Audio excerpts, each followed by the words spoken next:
So after sunrise, I went for a bit of a drive, and my goal was to go check out an area out on the salt flats that looked rather promising from the satellite imagery. Some grasses and some trees and some other stuff along those lines. And when I got there, it was okay. I didn't really see too much there, but I was going to cross it off the list anyways. And then on my way back to camp, I stopped by this little canyon I've never been in before. There's some really beautiful, warm, reflected light in here. And I found this area here with these pink boulders. And the ones more toward the front have some really nice, warm, reflected light on them. As you get back in there, they don't have quite the same light, so it really spotlights these boulders more towards the front. And the light was a little bit better earlier. It's starting to even out a little bit here. But I do think there's some potential with this scene. And I made note of the time and took some scouting shots with my iPhone. So definitely a location that would be nice if it's a very windy day, because the canyon here will be a little bit sheltered. Just so long as there's no clouds in the sky, because that would kill the light a bit. But pretty cool to find this scene. Now I'm going to head back to camp, get myself some lunch, and then try to figure out which of the subjects I want to pursue in the evening, because I have 3 or 4 that would be decent to shoot in conditions like this. So we'll see on that. But definitely fun to go for a little wander. Now it's time for lunch.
Well, it was now a little after 3 o'clock in the afternoon, and I came over here to an area where I was a few days ago when I shot a photo of the sand dunes here. And it's really interesting how this area has changed so much in the past couple days or so.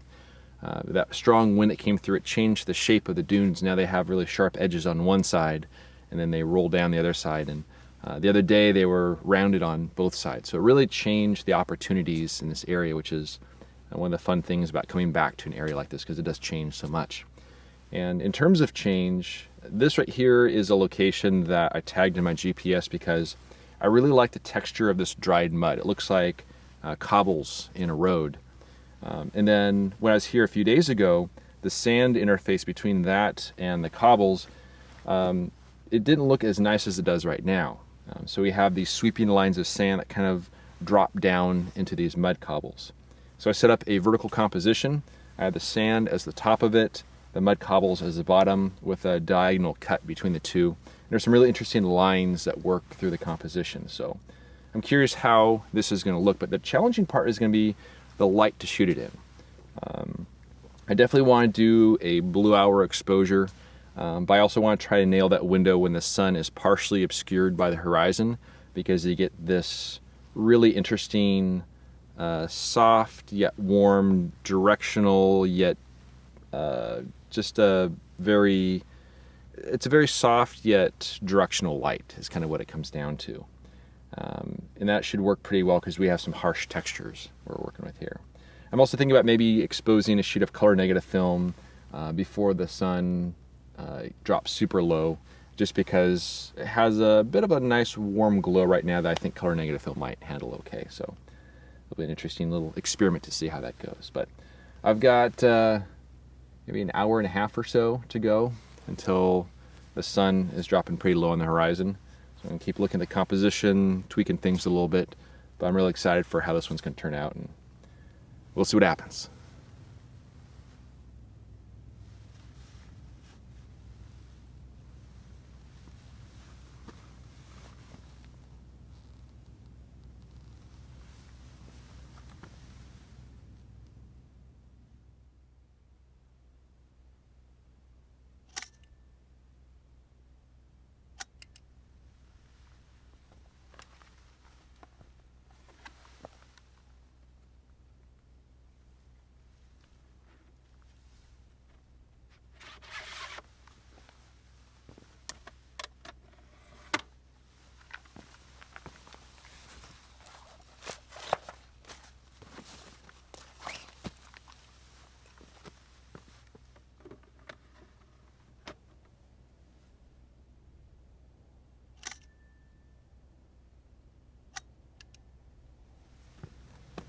So the light was kind of cooperative.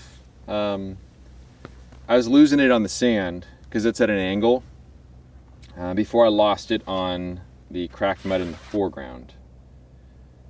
And I'm not sure how I feel about that. But now I'm going to wait until we get a little bit more of a blue hour sort of light and do an exposure when it's just all in a very soft light, because the western sky is going to end up having a gradient over there, which should put it in interesting light. It's very dull light right now, but it'll go into some interesting light in a little bit. So we'll see.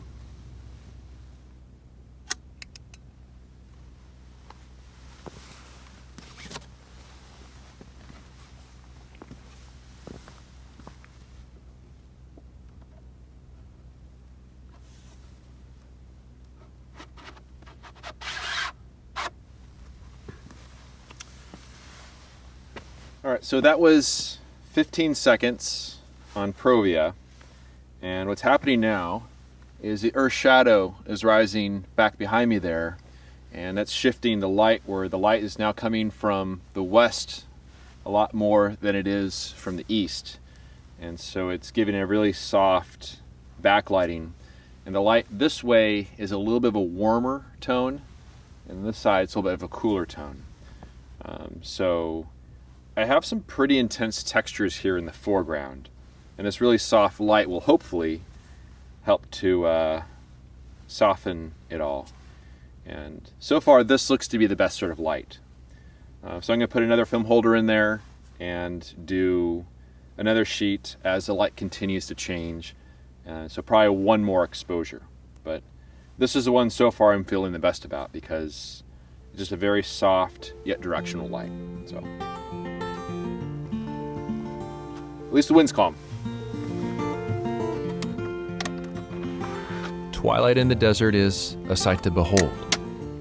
The sky overhead fills with beautiful gradients, softening the hard edges of the land below. I never know quite what to expect when selecting a subject this far in advance, and I don't have the benefit of seeing my composition through a viewfinder when the light is at its best. Despite these limitations, the process instills a sense of calm within me, a sense of calm reminiscent of the desert itself at twilight. The first photo was taken just before the sand ripples fell into shadow, and although I'm quite satisfied with this image, the foreground light is harsher than I prefer. The second exposure has more dimensional foreground light, but by then the sand ripples fell into shadow, leaving the sand rather featureless. My blue hour exposures took on a decidedly magenta cast, and you can see how the low angle light changed significantly from one exposure to the next. Although I can color correct these images in Photoshop, I was tempted to try something different, a combination of the first two sheets of film, the foreground of the right image and the sand ripples of the left. Combining the images was easy enough in Photoshop, but I see this more as an experiment than anything else. There's something to be said about capturing moments that actually existed, ones that we were able to witness with our own eyes. Thanks as always for watching. We'll see you around next time. If you enjoy this ad-free and clickbait-free content and want to help me live my dream, a voluntary contribution of just $24 a year helps keep my gas tank full and my film freezer stocked. For more information on how to support me and my work, please visit the donation section of my website at benhorn.com/donate. I also have prints in my portfolio box set available on my website. You can find a direct link down below in the show notes. Thanks in advance for your support.